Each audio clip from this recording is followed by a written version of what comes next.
Hello বন্ধুরা, তো দেখো আমি আবার আজকে কলার বড়া বানাচ্ছি।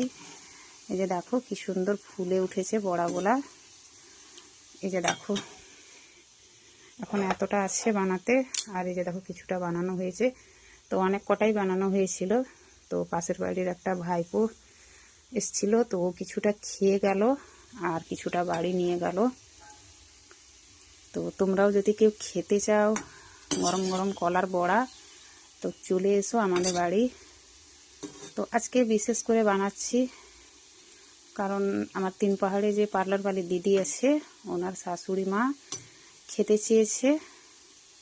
তো কালকে এগুলা কিছুটা নিয়ে যাব তিন পাহাড় দেওয়ার জন্য। তো সকালবেলায় বানালে হতো, কিন্তু ছোট দিনের বেলা তো এইসব অনেক ঝামেলা, বানানো অনেক টাইম লাগে, তাই এখনই বানিয়ে রেখে দিচ্ছি। তো বন্ধুরা, তোমরাও যদি কেউ খেতে চাও তো চলে এসো, তোমাদেরকেও খাওয়াবো। রাখা তো যাবে না, এটা বানিয়ে খাওয়াবো তোমাদেরকে।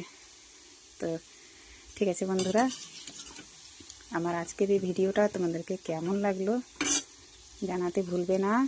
সবাই একটু পাশে থেকো। আমিও সময় পাইনি সকাল থেকে খুব একটা ফেসবুক চালানোর, কারণ হচ্ছে ঘরে আমার অনেক কাজ এখন, আর এমনিতেই ছোটো দিনের বেলা। আর আজকে বিকেল থেকে আমাদের কারেন্টের খুবই সমস্যা ছিল, মোবাইলের চার্জও ছিল না, তাই খুব একটা অ্যাক্টিভ থাকতে পারিনি। এখন খাওয়া দাওয়া করে চেষ্টা করব সবার পরিবারে যাওয়ার। তো ঠিক আছে বন্ধুরা, সবাইকে ধন্যবাদ যারা যারা আমার ভিডিওটা এতক্ষণ ধরে দেখছো। সবাইকে বাই বাই।